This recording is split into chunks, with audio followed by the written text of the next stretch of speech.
एक कॉन्ट्रैक्टर जिसके पास करोड़ में पैसा है, वो अपने लिए ईएसआई का आईपी लेके रखा है।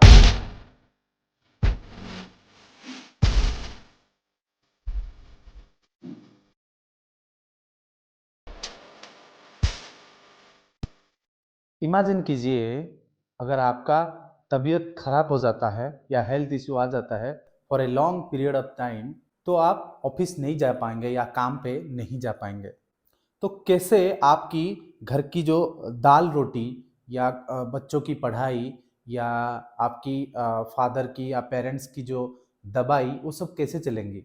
अगर आपके पास काम ही नहीं होगा, पैसा नहीं होगा, तो ये सारे चीज़ें जो रोज़मर्रा की ज़िंदगी में चाहिए, तो कैसे गुजारा हो पाएगा? अगर मैं कहूँ, ऐसा एक बेनिफिट है, ऐसा एक स्कीम है जिसके बदौलत आप ये सारी चीज़ें कर सकते हैं। उस स्कीम के कारण ये जो सारी मजबूरी है आपका हेल्थ इशू के कारण हो रहा है, वो सबकी लाभ आप उठा सकते हैं। वो सारी चीज़ें या रोज़मर्रा की ज़िंदगी में जो एक्टिविटी आपको ज़रूरत है, वो सब आप पूरा कर सकते हैं। तो शायद अभी तक आपको पता चल चुका होगा मैं किसके बारे में बात कर रहा हूँ। आज की इस वीडियो में हम बात करेंगे ईएसआई के बारे में। ईएसआई की सारी बेनिफिट के बारे में, क्या क्या एक्चुअल में बेनिफिट्स है, पूरी ईएसआई के बेनिफिट के बारे में हम बात करेंगे। और एक चीजें मैं आपको बता देता हूँ, आप शायद सुन के हैरान हो जाएंगे कि ईएसआई की बेनिफिट इतना जरूरी क्यों है आपके लिए। जैसे मैं खुद एक एचआर प्रोफेशनल हूँ, मुझे बहुत सारे लोगों का ईएसआई रिलेटेड क्वेरीज, बहुत सारी स्टोरी रोजमर्रा की जिंदगी में या मेरी प्रोफेशनल करियर में मैं एक्सपीरियंस करता हूं। मैं एक बार देख के मैं खुद हैरान हो गया। एक कॉन्ट्रैक्टर जो जिसके पास करोड़ में पैसा है, वो अपने लिए, खुद के लिए ईएसआई की बेनिफिट को वो खुद लाभ उठा रहा है। यानी वो ईएसआई नंबर लेके रखा है, वो ईएसआई स्कीम के अंदर खुद एक इंश्योर्ड पर्सन है और ईएसआई की सारी सुविधाएं, सारी बेनिफिट वो खुद और अपने फैमिली के लिए लाभ उठा रहा है। तो जब एक करोड़पति आदमी गवर्नमेंट की ये ईएसआई बेनिफिट को गवाना नहीं चाहता, आप और मैं जैसे नॉर्मल इंसान इस बेनिफिट को अपने हाथ से जाने नहीं देना चाहिए। ये मेरा ओपिनियन है। इसकी पूरी बेनिफिट उठाने चाहिए अगर हम इस कैटेगरी में आते हैं या इसमें एलिजिबल हो जाते हैं। तो आइए जानते हैं ईएसआई की पूरी बेनिफिट क्या क्या है। जैसे medical benefit, sickness benefit, dependent benefit, maternity benefit और बहुत सारे ऐसे बेनिफिट हैं जैसे कि फ्यूनरल एक्सपेंस। ईएसआई से जुड़े वो सारे बेनिफिट जो आपको जानना जरूरी है। ईएसआई एक्ट के सेक्शन 46 में ईएसआई की पूरी बेनिफिट डिस्क्राइब किया गया है और इससे सबसे बड़ा जो बेनिफिट आता है वो है medical benefit. Medical benefit insured person या जो खुद ईएसआई मेंबर है उसको और उसके फैमिली को मिलता है और इसमें कोई सीलिंग नहीं है। आपका मेडिकल एक्सपेंसेस का कोई भी सीलिंग इसमें नहीं है।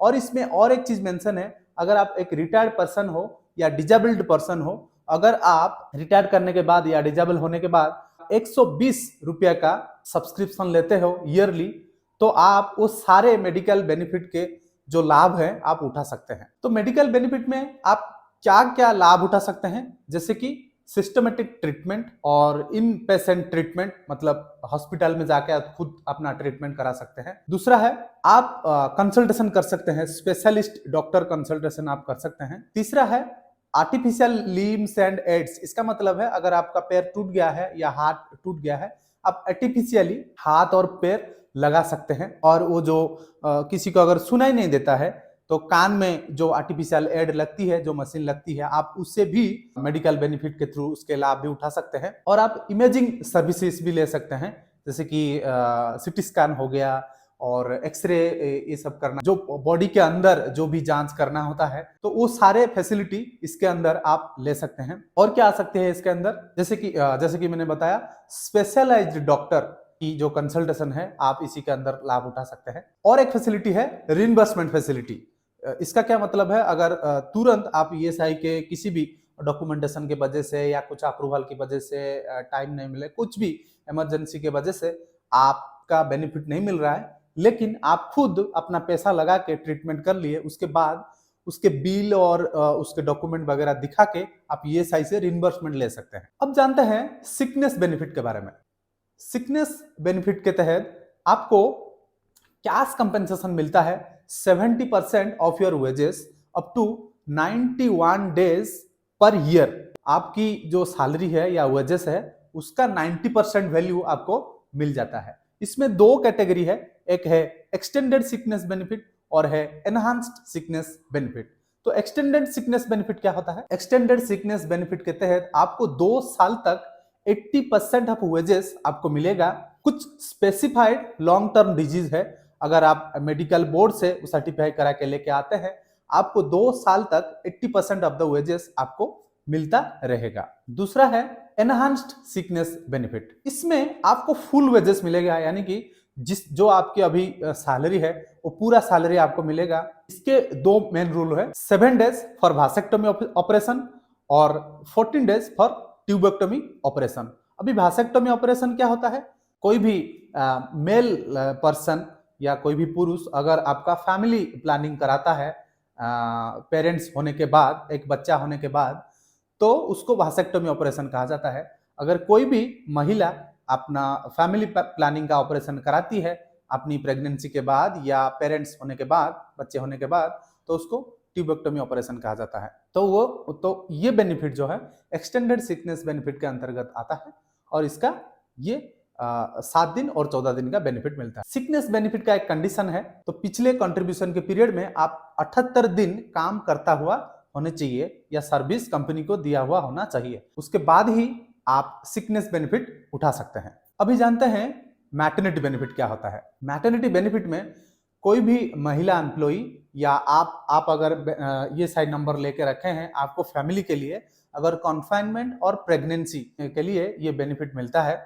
कोई भी महिला अगर प्रेग्नेंट है या कॉन्फाइनमेंट है तो उसको मैटरनिटी बेनिफिट मिलता है। इसके कंडीशन क्या होते हैं? आपको पिछले कंट्रीब्यूशन के पीरियड में आपको 70 दिन यानी 70 डेज आप सर्विस दिया हुआ होनी चाहिए, तब आप मैटरनिटी बेनिफिट का लाभ उठा सकते हैं। इसमें क्या बेनिफिट मिलता है?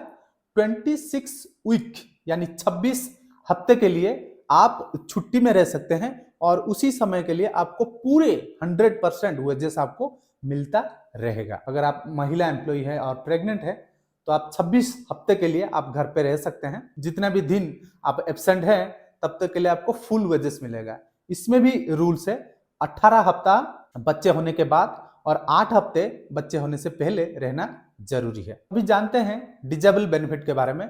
डिजेबलमेंट बेनिफिट, ये बेनिफिट 2 प्रकार के होती है, एक है टेम्पररी डिजेबलमेंट बेनिफिट और दूसरा है परमानेंट डिजेबलमेंट बेनिफिट। टेम्पररी डिजेबलमेंट बेनिफिट में irrespective of your contribution period आपको 90% ऑफ वेजेस मिलता रहेगा जब तक आपका डिजीज क्योर नहीं हो जाता। भले ही आप कंट्रीब्यूशन नहीं किया हो, यानी कि डे 1 से जब से आप ज्वाइन कर रहे हो या ईएसआई का मेंबर आप हो चुके हो, तब से ये एप्लीकेबल हो जाता है। आपको 90% ऑफ योर वेजेस आपको मिलता रहेगा जब तक आपकी डिजीज क्योर नहीं हो जाता या खत्म नहीं हो जाता। और परमानेंट डिजेबलमेंट बेनिफिट में आपको 90% ऑफ वेजेस मिलता रहेगा, लेकिन इसमें यह कंडीशन है, आपकी जो अर्निंग कैपेसिटी है उसका एक सर्टिफिकेट, आपकी जो एक्सटेंट ऑफ लॉस और अर्निंग कैपेसिटी, ये मेडिकल ऑथराइज्ड मेडिकल ऑफिसर के द्वारा सर्टिफाई होनी चाहिए, तब जाके इसका बेनिफिट आप उठा सकते हैं। अभी जानते हैं डिपेंडेंट बेनिफिट के बारे में। इस बेनिफिट के अंतर्गत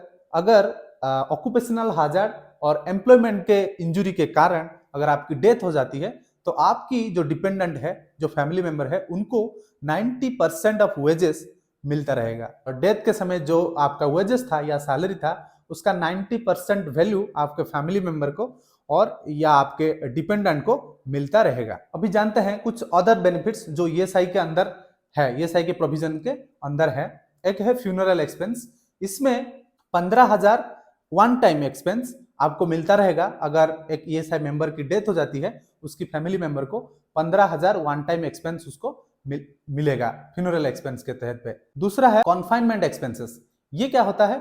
अगर आप एक ईएसआई मेंबर है और आप जिस एरिया पे रहते हैं वहां पे ईएसआई की कोई मेडिकल फैसिलिटी नहीं है, तो इसमें क्या होगा, जो भी खर्चा आपका होगा कॉन्फाइनमेंट के कारण या प्रेगनेंसी के कारण, आप उस खर्चे का डॉक्यूमेंट बना के अगर आप ईएसआई की ऑफिस में जमा करते हैं, उतना पैसा आपको मिल जाएगा या रिम्बर्स हो जाएगा। वोकेशनल रिहैबिलिटेशन, ये क्या होता है? अगर एक ईएसआई मेंबर डिजेबल्ड हो गया है, उसको वोकेशनल ट्रेनिंग दिया जाएगा ताकि वो काम करके वो कुछ पैसा अर्न कर सके, और इस ट्रेनिंग का पूरा खर्चा ईएसआई के द्वारा बियर किया जाएगा। और एक है फिजिकल रिहैबिलिटेशन, ये भी सेम है। फिजिकली ईएसआई स्कीम के द्वारा आपको रिहैबिलिटेट किया जाएगा। और अभी जानते हैं दो ऐसे इंपॉर्टेंट स्कीम जो बाद में ईएसआई के द्वारा रिलीज हुआ था। एक है राजीव गांधी श्रमिक कल्याण योजना। स्कीम के अंदर क्या होता है? एक ईएसआई मेंबर को अनएम्प्लॉयमेंट अलाउंस मिलता है। कितना? 50% ऑफ वेजेस।